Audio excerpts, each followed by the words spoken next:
한 주간 잘 보내셨습니까? 우리는 데살로니가 전후서를 살펴보았는데요. 데살로니가 전후서의 이 주 메시지는 뭐냐면 주의 재림의 날이 가까이 와 있으니까 종말을 준비하는 성도의 삶을 살아라 라는 것이 이 데살로니가 전후서의 내용입니다. 우리는 재림에 대한 이야기나 종말이라는 단어를 들을 때 어떻습니까? 어떤 사람은 이 말을 들을 때 아멘 주 예수의 오시옵소서 이런 기대감이 생기는 분들도 있고, 어떤 사람은 진짜 종말이 오면 어떡하지 하는 두려움이 생길 수 있습니다. 그런데 어떤 사람들은 주의 재림을 이 교회를 다니면서 주의 재림을 기다린다는 이유로 이 재림이 가까이 왔다 이러면은 가까이 왔으니까 이제 주님만 만나면 되겠다 생각하고 다른 일은 별로 안 하려고 하는, 실제로 내가 해야 될 일들을 소홀히 하면서 그냥 교회 예배만 잘 드리고 그리고 기도에 열심히 하고 이러면 되겠다라고 생각하는 사람들이 있기도 합니다. 그래서 주부가 가정의 일은 다 내팽개치고 집은 엉망으로 만들어 놓고 맨날 교회 와서 살고, 그리고 직장인이 직장에서는 일 하는 둥만 월급 겨우 안 잘릴 만큼 그렇게 돈 받을 만큼 일만 하고, 그리고는 오로지 교회에서 살고, 그거는 실제로 정상적인 그리스도인의 삶이 아닙니다. 오늘 본문의 배경이 되는 데살로니가 교회 성도들 중에도 주의 재림에 대한 말씀을 듣고 난 다음에 주님이 곧 오실 텐데 무엇을 그렇게 애쓰면서 하나 그러면서 현재 자기가 해야 될 책임을 뒤로 미루는 사람들, 그 일들을 회피하는 사람들이 있었습니다. 그래서 바울은 데살로니가 교회에 편지를 하면서 주님의 재림을 기다리는 종말 신앙이란 현재 하나님께서 내게 맡기신 일들, 내가 해야 될 일들에서 내가 도망가는 게 아니라 오히려 그 책임을 더 많이 짊어지고 더 열심히 살아가는 삶이다 라고 그렇게 가르치고 있습니다. 오늘 본문에서 바울은 중요한 두 단어를 활용해서 말을 하고 있습니다. 바울이 지금 사용하는 두 가지 중요한 단어가, 첫 번째는 뭐냐면 게으름입니다. 게으르게 행한다 라는 단어에서 지금 두 번 반복해서 나옵니다. 그 다음에 또 하나의 단어는 뭐냐면 본을 보인다 하는, 본이 된다라는 본이라는 단어입니다. 그러니까 게으름이라는 단어와 본이라는 단어는 지금 이 해당되는 사람이 다릅니다. 지금 게으름이라는 것은 종말 신앙을 잘못 이해한 사람들에게서 드러나는 행동들입니다. 이 사람들은 종말이 다 됐는데 곧 주의 재림이 임할 건데 우리가 열심히 살아서 뭐하나, 지금 이렇게 내 주어진 일들, 교회에서 집사의 직분이나 장로의 직분이나 권사의 직분 열심히 해보면 뭐하노, 하나님 앞에 가면 다 똑같은 성도인데, 그러면서 그냥 직분과 상관없이 그냥 행동하려고 그러고, 그 다음에 사회에서도 일하는 그런 내용에서 굳이 내가 사장한테 내가 이렇게 잘 보여가 돈 많이 벌어가지고 그렇게 이 땅에서 떵떵거릴 것도 아닌데, 그러면서 이 땅의 삶도 열심히 안 산다는 겁니다. 그래서 게으르게 행하면서 결국에는 다른 사람들한테도 왜 그렇게 열심히 사나, 주님 오시면 끝나는데 이러면서 공동체적인 삶을 무너뜨리는, 영향을 주는 삶을 살았다는 겁니다. 주님이 오시니까, 주님이 곧 오실 거니까 대충 살아도 된다, 이런 생각으로 무책임한 신앙생활을 살았다는 겁니다. 그러나 바울은 오늘 본문에서 책임 있는 신앙의 삶을 살아야 된다라는 것을 말씀합니다. 종말 신앙은 무책임한 이 삶을 사는 게 아니라 책임 있는 신앙의 삶을 살아가는 것이기 때문에 책임있게 하나님이 맡기신 일은 끝까지 충성하다가 하나님 앞에서 해야 된다라는 것을 말씀하는 겁니다.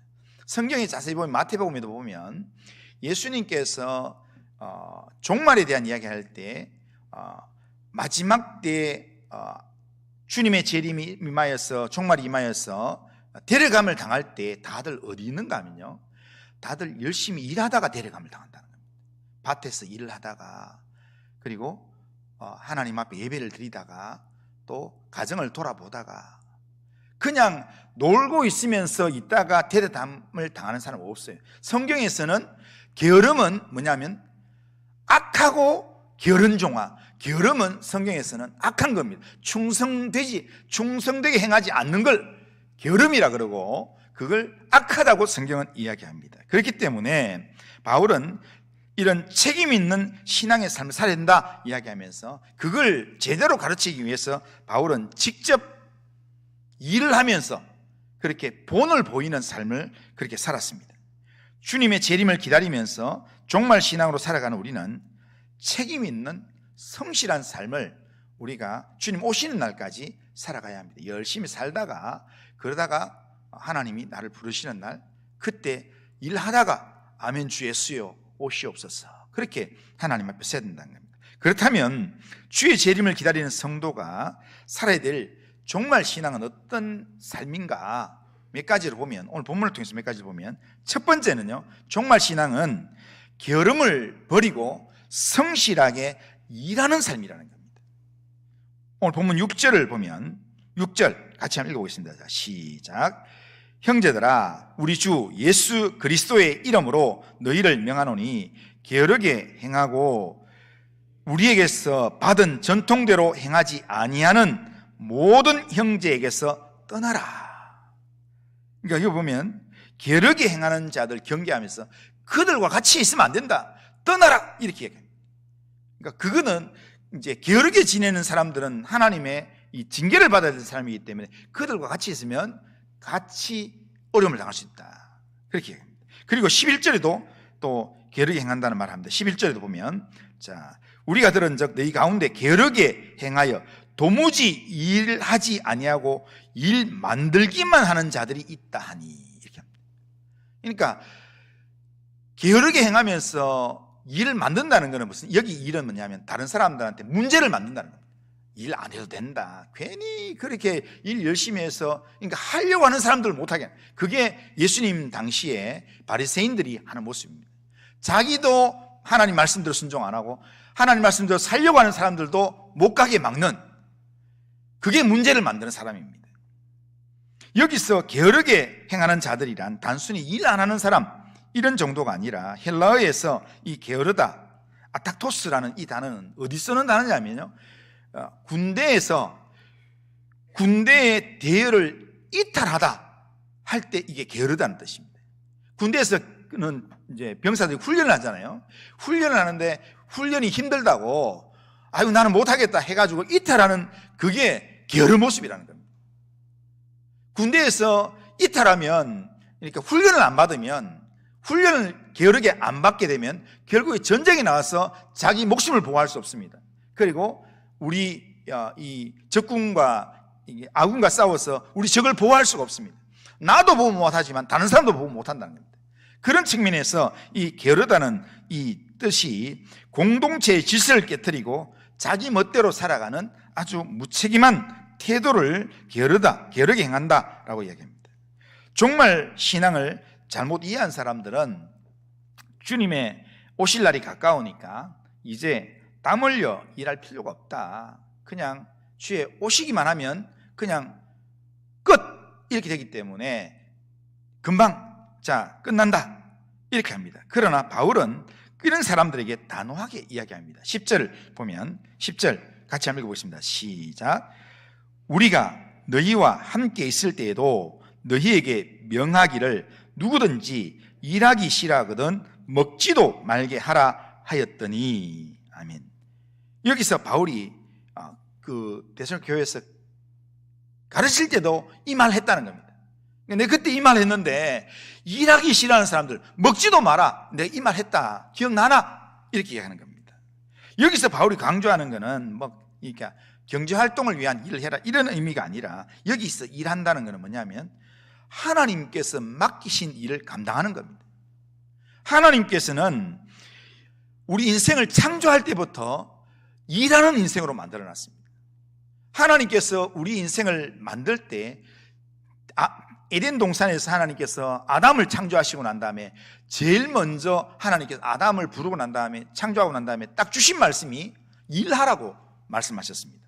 창세기 2장 15절에 보면 여호와 하나님이 그 사람을 이끌어 에덴 동산에 두어 그것을 경작하며 지키게 하라 하시고, 그러니까 에덴 동산에 두면서 여기서 마음대로 놀면서 잘 지내라 이렇게 말했는 게 아니라 에덴 동산에 두면서 이 땅을 경작하고 네가 지켜라, 이게 네 일이다 라고 하나님께서 말씀하셨다는 겁니다. 그러니까 경작하고 지키는 것, 이것은 하나님이 명령하신 일이라는 겁니다. 타락 이전부터 인간에게 일이라는 것은 우리가 각자 감당해야 될 사명입니다. 그래서 사람은 태어나면 어느 정도 내 이 역할을 어느 정도 할 수 있는 상황이 되면 모두가 다 일을 해야 합니다. 일을 하는 것이 정상적인 삶이 된다는 겁니다. 따라서 이게 종말 신앙이라는 것은 주님이 가까이 오신다는 걸 기다리는 그만의 신앙이 아니라 주님 오시는 건 오시는 건데 주님 오심을 그냥 가만히 기다리고 있는 게 아니라 주님 오실 때까지 하나님께서 내게 맡기신 그 일을 내가 땀 흘리면서 성실하게 살아가는 것, 이게 종말 신앙의 모습이라는 겁니다. 오늘 우리 시대에도 신앙에 대한 이 종말 신앙에 대한 이 내용을 잘못 이해하는 사람들이 있습니다.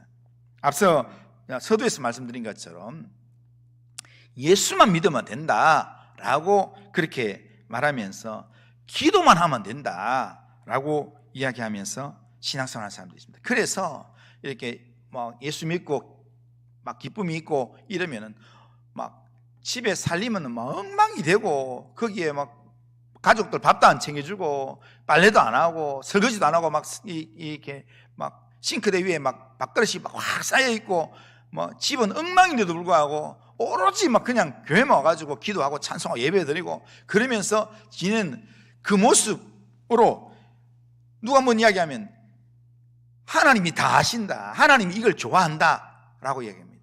성경에서요 마태복음 6장에서 너희는 무엇을 입을까 무엇을 마실까 뭐 이렇게 염려하지 마라 이야기했는데, 염려하지 말라는 게 아무것도 안 해도 된다 이런 말은 아닙니다.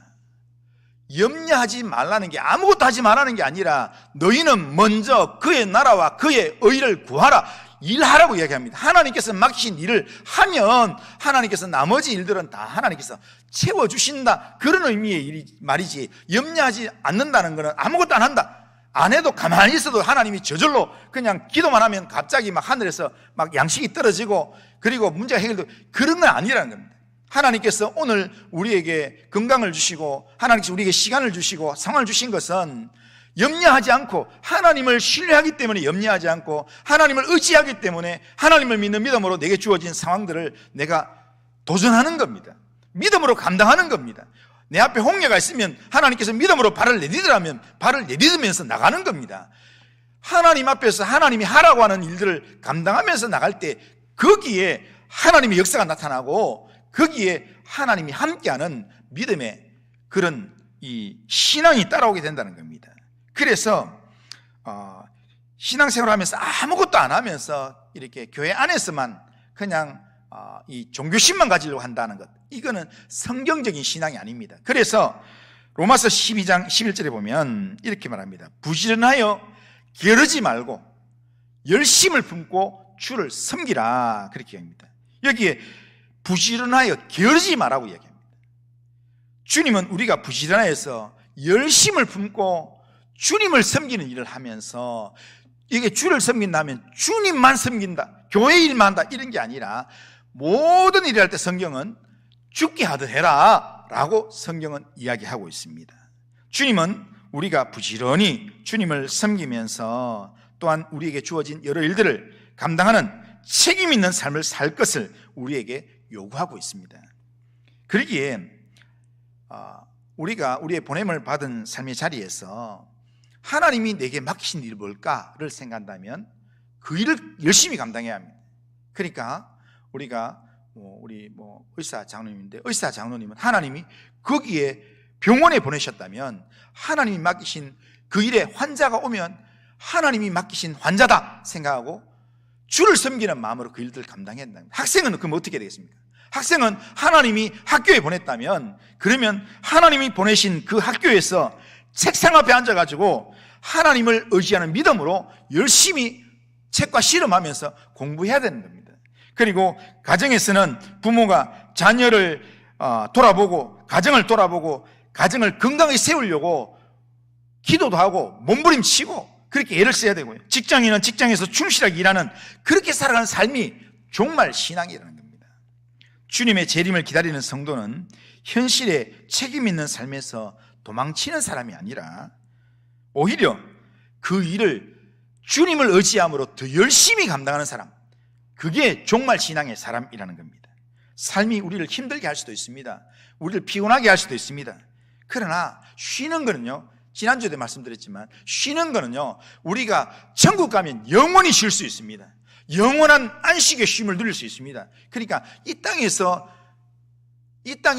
열심히 놀고 먹은 사람은 천국 가서 못 놀아요. 그런데 여기서 열심히 하나님 앞에서 수고한 사람은 하나님께서 천국에서 영원한 쉼을 누리게 된다는 겁니다. 그러기에 우리는 이 땅의 삶이 좀 힘들게 할 수도 있지만 그 삶이 하나님이 감당하라고 주신 삶이라면 그 삶을 성실하게 감당하는 것, 이게 하나님이 원하시는 삶이고 이게 주님의 재림을 기다리는 정말 신앙의 삶이라는 겁니다. 주님이 다시 오시는 그날까지 하나님의 사람으로서 하나님이 나를 보내신 내 삶의 자리에서, 가정이든 직장이든 내가 있는 삶의 자리든 어떤 장소이든지 주님께서 내게 맡기신 일을 끝까지 성실하게 감당하는 모든 성도님들 다 되시기를 주님의 이름으로 축원합니다. 자, 두 번째로, 그러나 바울은 성도인 우리가 단지 내 일만 잘하는 그것만 말하지 않습니다. 내 일만 잘하면, 네 맡겨진 일만 잘하면 된다, 너만 잘하면 된다, 신앙생활 딴 거가 네 혼자만 잘 믿으면 된다, 이렇게 생각할 수 있지만 바울은 그렇게 하는 게 아니라, 바울은 뭐냐면 내 일만 잘하면 된다라는 말씀으로 마무리하지 않고 두 번째는 뭘 하냐, 본을 보이는 그런 삶으로 공동체를 세우는 삶을 살아야 된다라는 이야기를 한다는 겁니다. 자, 그래서 두 번째로 종말 신앙은 뭐냐면, 자, 본을 보여서 공동체를 세우는 삶을 사는 게 종말 신앙이라는 겁니다. 자, 바울은 7절에서 9절에 자기가 본을 어떻게 보였는가를 이야기합니다. 7절에서 9절 한번 읽어보겠습니다. 자, 같이 읽습니다. 시작. 어떻게 우리를 본받아야 할지를 너희가 스스로 아나니 우리가 너희 가운데에서 무질서하게 행하지 아니하며 누구에게서든지 음식을 값없이 먹지 않고 수고하고 애써 주야로 일함은 아무에게도 폐를 끼치지 아니하려 함이니 우리에게 권리가 없는 것이 아니요 오직 스스로 너희에게 본을 보여 우리를 본받게 하려 함이니라. 아멘. 바울은 데살로니가 교회를 말씀으로 섬길 때, 그때 거기서 한 3주간밖에 안 됐지만 그게 섬길 때 스스로 낮에는 천막 만들면서 그걸 팔아서 생계 문제를 해결하면서, 그리고 안식일에는 복음을 전하고 이렇게 했습니다. 그는 하나님이 보내신 사도로서 교회의 도움을 받을 권리가 있었습니다. 권리가 있다고 자기도 알았습니다. 하지만 바울은 그 권리를 사용하지 않았습니다. 그 이유는 처음 예수를 믿는 신앙생활하는 이 데살로니가 성도들에게 본을 보이기 위해서였습니다. 이 본은 그냥 단순한 예를 하나 보여주는 게 아닙니다. 이거는 깊은 흔적을 남기는 모범적인 삶을 보여주는 겁니다. 그러니까 지금 바울이 본이 되는 삶을 위해서 자비량하면서 그렇게 살았다는 겁니다. 그래서 바울이 그렇게 열심히 살고 난 다음에 바울이 성도들에게 뭐라고 얘기하냐면 고린도전서 4장 16절에 보면 이렇게 합니다. 그러므로 내가 너희를 권하노니 너희는 나를 본받는 자가 되라. 열심히 사는 것, 열심히 살아야 되는데 잘 모르겠거든. 나처럼 살면 된다 라고 이야기했다는 겁니다. 이 바울의 모습처럼 우리도 내 신앙도 열심히 잘 살아야 되지만 나를 바라보는 다른 옆에 있는 성도님들이나 또한 어린 다음 세대들한테 그렇게 이야기합니다. 나처럼 신앙생활 합니다. 나 좀 본받아라 라고 그렇게 이야기하려고 하면요, 내가 누릴 거 다 누리면 안 됩니다. 내가 할 수 있는 거 다 하면 안 됩니다. 뭐 다른 사람들이 논다고 뭐 나도 놀고, 다른 사람들이 뭐 이렇게 즐긴다고 나도 즐기고, 이렇게 해서는 안 된다는 겁니다. 주님 오시는 그날까지 내가 할 수 있는 일들이 있다는 겁니다. 그런데 오늘 우리가 어떠냐면 자녀들에게 또 이웃들에게 교회 안에 연약한 지체들에게 본을 보이는 삶을 사는가 생각해 보면요, 한국교회는 말보다 행동이 부족하다는 지적을 많이 받습니다. 그래서 세상은 교회를 향해서 말만 잘한다 이런 비판을 합니다. 그런데 주님의 재림을 기다리는 이 종말 신앙은 말만 잘하는 게 아니라 삶으로 본을 보이는 그런 삶을 살아가는 겁니다. 그러니까 내가 좀 희생하고, 내가 또 좀 이렇게 헌신하고, 내가 좀 수고하고, 그러면서 이렇게 다른 사람에게 격려가 되고 힘이 될 수 있는 그런 삶을 살아가는 겁니다. 미국에 복음 전도자였던 D.L. 무디라는 이 목사님이 있습니다. 이 목사님이 이런 말을 한 적이 있습니다. 엄청난 많은 사역을 했던 이 D.L. 무디 목사님이 이런 말을 했습니다. 100편의 설교보다 한 사람 그리스도인의 삶이 더 필요하다 이런 말을 했습니다. 그러니까 설교 100날 해도요, 삶이 엉망이면 안 된다는 겁니다. 그러니까 제가 지난주에 월요일날 이렇게 총회 일이 있었어요. 노회장으로 이렇게 노회를 대표해서 총회에 갔어요. 올라가는데 기차표를 했는데 앉았는데, 부산역에 앉았는데 출발하려고 하니까 어떤 분이 딱 한데, 지난 한 2달 전에 부산 어느 노회 목사님을 만났는데 그분이 내 옆에 딱 앉았는 거예요. 그래서 이제 그분이 막 자기 노예 이야기하면서 이렇게 했어요. 갔어요. 그래서 막 저보다 연배가 한 5살 많고, 그러면서 아주 이렇게 말투도 진짜 이렇게 좋은 목사님 말투로 이렇게 하고, 그렇게 해서 했는데, 부산역에 도착했는데, 도착해서 이렇게 가니까 그 교회까지 가는데 지하철을 타려고 하니까, 아유 뭐 목사님 택시 타죠. 그런데 그래서 뭐 또 저보다 5살 많은 분이 택시 타자 하니까요, 알겠습니다 하면서 택시 탔는데, 택시를 타고 갔는데요, 택시비는 안 내는 거예요. 그래서 택시비는 제가 냈어요. 그리고는 거기서 이제 이 공천위원회 마치고 또 이렇게 선거 이렇게 공청회가 있는 데가 총회 본부까지 있는데 거리가 뭐 1시간 반 걸려요. 그래서 멀어서, 그래서 이제 거기 가야 되는데 우리 마치고 이제 지하철 타고 가면 되겠다고, 멀어서 이랬더니 그분이 나는 못 가는데, 나는 바로 이제 부산 내려가야 되는데 여기는 목사님 다른 분이 있는데, 아이고 그 서울 지리도 잘 모르고 막 복잡한데 택시 타고 가세요 하면서 그렇게 해서 결국 나한테 붙였어요. 그 사람을 붙여가지고 갔는데, 그런데 결국에는 택시를 타고 막 그렇게 가라 해가지고 갔는데요, 결국 돈은 또 제가 냈습니다. 네. 그러니까 가면서 이야기하면서 아주 이렇게 노예를 잘 섬기고 열심히 했는데요, 그렇게 했는데, 그런데 제가 기분 좋게 이야기할 때 너무 기분 좋았는데, 택시 첫 번째 냈을 때는 좀 뭐 이렇게 한 10,000원 정도 되니까 뭐 그 정도 뭐 이렇게 했는데, 1시간 반 택시 타고 가서 돈 내려고 하니까 그러니까 좀 나중에 거기 총회 회관에 있으면서요, 마음이 그 목사님 앞으로 다시 만나면 안 되겠다. 우리는 실제 우리의 삶에서 있잖아요, 이렇게 그분이 이렇게 설교도 잘해요. 그런데 저는 제 마음에 그분의 그런 이렇게 나한테 이렇게 그냥 뭐 이렇게 택시비 내고 뭐 자기 안 내면 그만이고 이런 내용으로 이렇게 하는 행동을 딱 보니까 이분 이렇게 내가 이렇게 같이 있으면 안 되겠다, 친하면 안 되겠다, 이런 마음을 내 마음에 딱 선입견을 갖게 되는 거예요. 그런데 뭐 제가 뭐 그런 식으로라도 내가 뭐 이렇게 섬길 수 있으니까 하고는 그냥 이제 왔는데요. 이제 우스갯소리로 이렇게 했는데, 그런데 오늘 우리 성도님들이 세상에서 이렇게 살면 세상 사람들이요, 예수 믿는 사람을 너무 싫어해요. 그러면 뭐 열심히 택시다 해놓고는 택시비 안 내버리고, 이러고 뭐 할 때 이렇게 뭐 밥값 안 내고 막 이렇게 하면 진짜 세상 사람들이 예수 믿는 사람을요, 이렇게 복음 이야기하면 아이고 니나 잘 믿어라 이렇게 얘기한다니까요. 그러니까 그렇게 안 하기 위해서는 우리가 본을 보이는 삶을 좀 살아야 된다는 겁니다. 그러니까 본을 보이는 삶은 많은 사람의 마음을 변화시킬 수 있습니다. 한국 교회 안에서도 마찬가지입니다.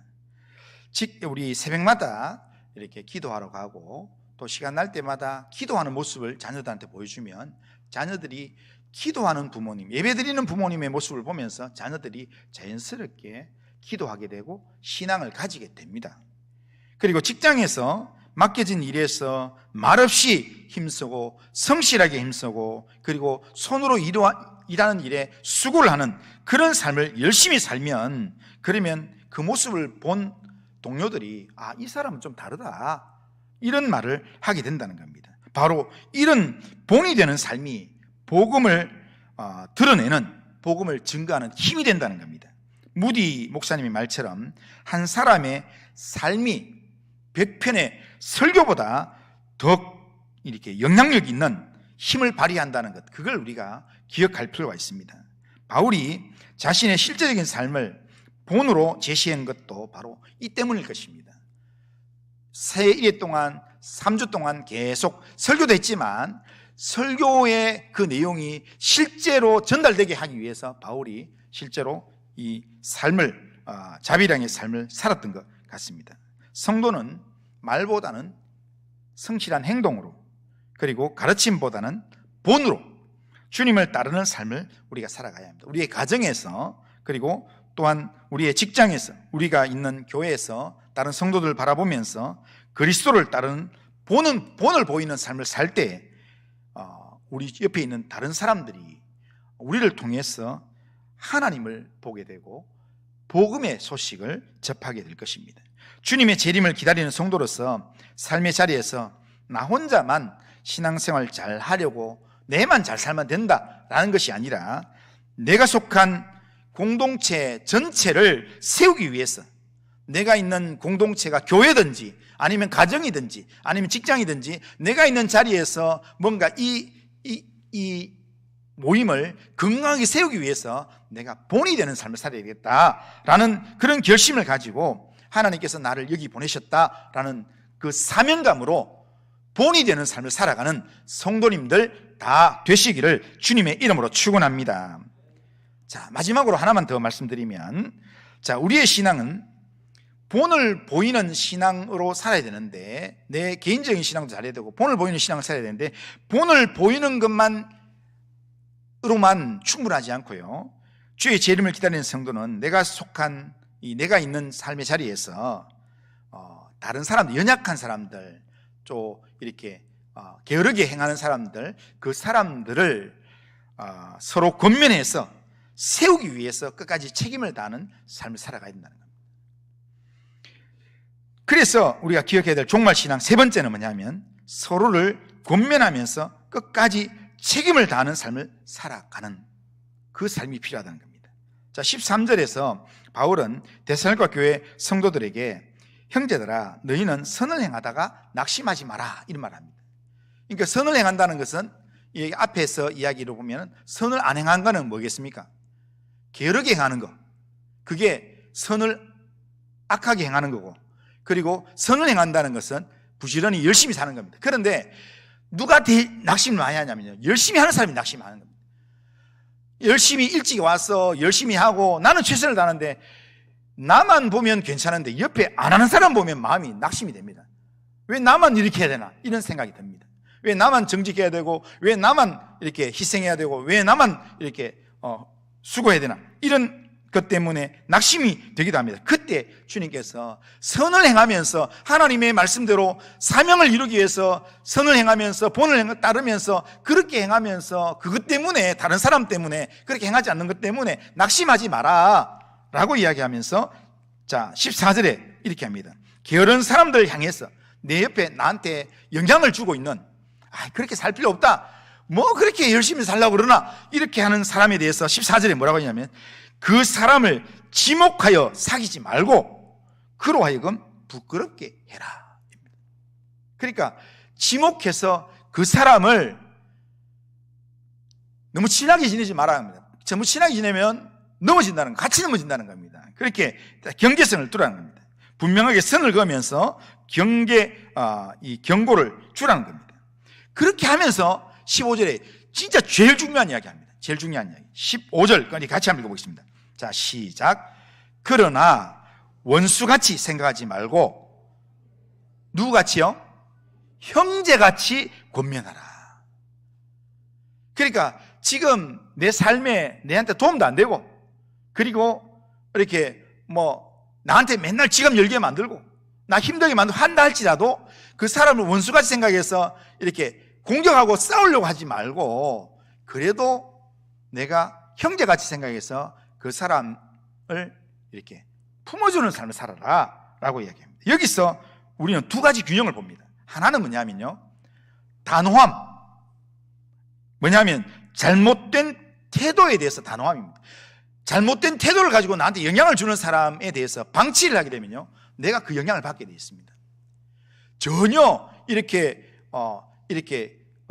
준비되지 않은 그런 모습으로 자꾸 나한테 이렇게 영향을 주게 되면요, 그걸 방치를 하게 되면 나도 모르게 나도 거기에 물들게 돼 있어요. 그렇기 때문에 그런 사람에 대해서는 그 사람을 지목하여서 사귀지 마라, 이 말은 가까이 하지 마라는 겁니다. 단호하게 그렇게 이야기하고 있습니다. 그 다음에 또 하나는 단호함과 함께 뭐냐면 사랑입니다. 사랑, 형제 사랑. 그러니까 아무리 잘못한 형제라도 형제이기 때문에 원수같이는 생각하지 말고, 성도이기 때문에 원수같이는 생각하지 말고, 지금 사랑 가운데서 형제같이 권면하라. 이 권면하라는 말은요, 그냥 경고해서 다시 돌이키게 해라 라는 그런 내용입니다. 그러니까 종말신앙은 내 옆에 있는 이렇게 부족하게 행하는 사람을 포기하라는 게 아닙니다. 종말신앙은 끝까지 내 옆에 있는 사람들을 붙들고 갈 수 있도록 그 사람의 신앙을 이렇게 일깨우기 위해서 때로는 경고를 주고, 그러면서 또 이렇게 경계를 하고 권면을 하고, 그러면서 결국에는 그 사람이 나를 본받아서 또 나를 따라서 이 공동체 세우는 삶에 동참할 수 있도록 만들어 가라는 겁니다. 그런데 오늘 우리가 교회 안에서 서로를 바라볼 때 서로 부족함이 보이는 사람들이 있습니다. 그런데 부족함이 보일 때 그 부족함에 대해서 우리가 쉽게 비판하고 단절하고 냉정하게 등을 돌릴 수 있습니다. 이게 제일 쉬운 방법입니다. 그러니까 우리 교회 안에서나 아니면 내가 직장에서나 아니면 또 우리가 있는 삶의 자리에서 단호함을 적용하는 것은 너무 쉽습니다. 왜냐하면 그게 제일 편하기 때문에. 그러니까 나한테 불편함을 주고 나를 해롭게 하는 사람, 저 사람하고 앞으로 이제 완전히 끝이다, 이렇게 하는 게 제일 편합니다. 그런데 주님의 재림을 기다리는 성도는 그렇게 단절하는 게 아니라 주님이 우리에게 명령하신 말씀대로 주님이 나를 끝까지 참아주시는 것처럼 우리가 끝까지 형제를 품고 그러면서 사랑으로 권면하라는 겁니다. 그게 책임 있는 삶이라는 겁니다. 주님의 재림은 우리를 공동체로 부르신 하나님의 마지막 완성을 향해 달려가는 여정이기 때문에, 그렇기 때문에 우리가 꼭 알아야 될 것은 종말신앙은 마지막 때의 신앙은요, 우리가 개인으로 하나님 앞에 서는 게 아니라, 우리가 요한계시록 21장 22장에 보면 주님 앞에 신부가 내 혼자가 아니라, 요한계시록 22장에서 신부는, 어린 양의 신부는 누구냐면요, 새 예루살렘 구원받은 14만 4천 명 모든 성도들이 주님의 신부로 등장하는 겁니다. 그러니까 거기에 나도 포함되지만 우리 교회 온 성도들이 다 같이 포함돼야 돼요. 그게 종말 신앙을 준비하는 사람이에요. 그렇기 때문에 나도 신앙생활 잘해야 되지만 내 옆에 있는 다른 사람도 신앙생활 잘할 수 있도록 서로 권면하고 세워주면서 그렇게 되기 위해서 끝까지 책임을 다하는 거예요. 그러니까 가족에 대해서 우리가 그렇게 하잖아요. 그러니까 옆에서 끝까지 붙들어주고 또한 설득을 하고 같이 하잖아요. 그러니까 교회 안에서도 또 내가 있는 직장에서도 내 가족이라고 생각하면 됩니다. 가족이라 생각하면서 그러면서 우리가 이 단호함이라는 내 신앙을 파괴하는 부분에 대해서는 단호함이 있어야 되고, 그리고 그렇지만 이 영혼을 살리는 부분에서는 사랑이 있어야 된다는 겁니다. 이 두 가지가 균형을 이루면서 우리가 이 책임 있는 삶을 살 때 그게 진짜 종말을 기다리는, 주님이 재림하실 날을 기다리는 진짜 주님이 원하시는 모습입니다. 오늘 이제 설교를 마무리하면, 오늘 본문에서 바울은 주님의 재림을 기다리는 성도의 종말 신앙의 모습을 우리에게 가르쳐줬는데, 종말 신앙의 모습은 도피하는 신앙이 아니라 무책임한 신앙이 아니라는 겁니다. 오히려 책임 있는 그런 성도로서 하나님이 내게 맡기신 그 일에 더욱 열심히 살아가는 겁니다. 가정에서도 교회에서도 또한 직장에서도 더 열심히 살아가는 것, 그게 주님이 우리에게 원하시는 모습입니다. 우리는 게으름을 버리고 성실히 열심을 품고 주를 섬기면서 주님께서 맡기신 일들을 감당하는 삶을 살아갑니다. 그러면서 거기서 한 걸음 더 나아가서 내 삶이 다른 사람에게 본이 되는 삶을 살아야 된다는 겁니다. 그래서 본이 되는 삶을 통해서 누군가를 권면하고 끝까지 그 영혼을 책임지기 위해서, 그러면서 때로는 단호함과 때로는 형제 사랑으로 균형을 갖추면서 때로는 밀당을 하면서, 그러면서 공동체를 세워가는 일에 헌신할 때 주님께서 마지막 날에 우리가 잘 살았다고, 착하고 충성된 종이라 주님께서 인정하시며 우리를 기쁘게 맞아 주실 줄로 믿습니다. 우리가 주의 재림을 간절히 기다리는 자로서 날마다 보냄을 받은 자리에서 책임 있는 성도의 삶을 살아가는 모든 성도님들 다 되시기를 주님의 이름으로 축원합니다. 자, 우리 한번 따라하겠습니다. 주의 재림을 기다리는 자는 게으름을 버리고 끝까지 책임을 다하는 삶을 살아야 합니다.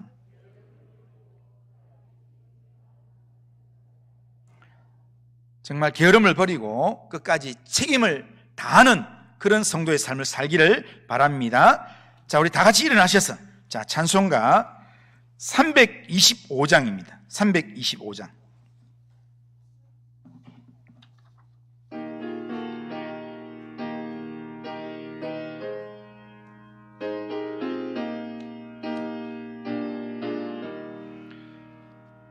예수와 함께 계시니 시험이 오나 겁없네.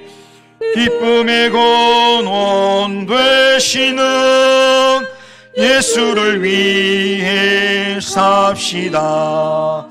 날마다 주를 섬기며 언제나 주를 기리고 그 사랑 안에 살면서 딴 길로 가지 맙시다. 이 세상 사는 동안에 주 이름 전파하면서 무한한 복락 주시는 예수를 위해 삽시다.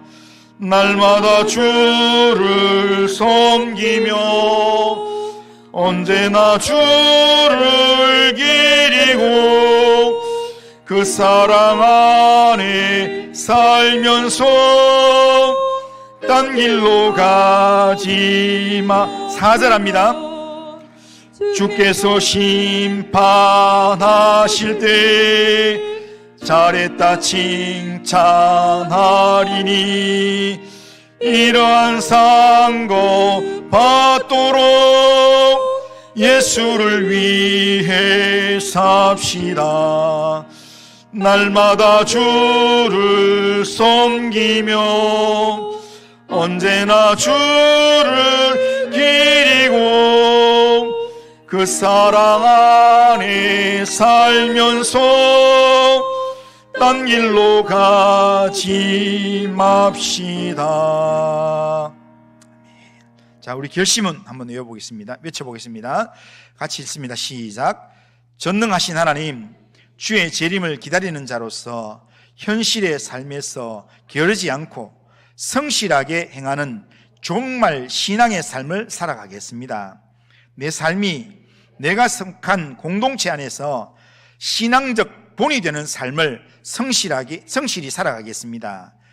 주님의 재림을 기다리는 자로서 잘못된 태도에 대해서는 단호함으로 하되 동시에 서로를 사랑으로 권면하여 끝까지 책임을 다하는 삶을 살아가게 하옵소서. 아멘. 아멘. 이런 결심과 기도 제목으로 하나님 앞에 살아가길 바랍니다. 기도합니다. 거룩하신 하나님 아버지, 오늘 말씀을 통해 주의 재림을 기다리는 성도의 신앙적 삶을 가르쳐주신 하나님 감사합니다. 우리가 종말을 기다린다는 이유로 게으름에 빠지지 않게 하시고 매일의 삶에서 성실히 일하며 주께 영광 돌리게 하옵소서. 또한 우리의 삶이 본이 되어 가정과 교회와 세상 속에서 복음을 드러내는 삶을 살게 하여 주옵소서. 그리고 게으르게 행하는 자들에 대해서는 단호함으로 대처하되 연약한 자를 원수로 여기지 말고 사랑 가운데서 권면하며 끝까지 세우고 붙들고 일으키는 책임을 다하는 신앙의 삶을 살 수 있도록 하나님 우리를 붙들어 주시고 선하게 인도하여 주옵소서. 예수님의 이름으로 기도드리옵나이다. 아멘. 주 예수 그리스도의 은혜와 하나님 아버지의 사랑과 성령의 교통하심이 주님의 재림을 기다리는 자로서 현실의 삶에서 게으르지 않고 성실하게 행하는 종말 신앙의 삶을 잘 살며 내 삶이 공동체 안에서 신앙적 본이 되는 삶을 살며 잘못된 태도에 대해서는 단호함으로 대하지만 동시에 서로를 사랑으로 권면하여서 끝까지 책임을 다하는 그런 믿음의 삶을 살기로 하는 이 자리에 있는 모든 주의 백성들 위해 또 우리 교회 위에 이 나라와 민족 열방 위에 이제로부터 영원토록 함께 있습니다.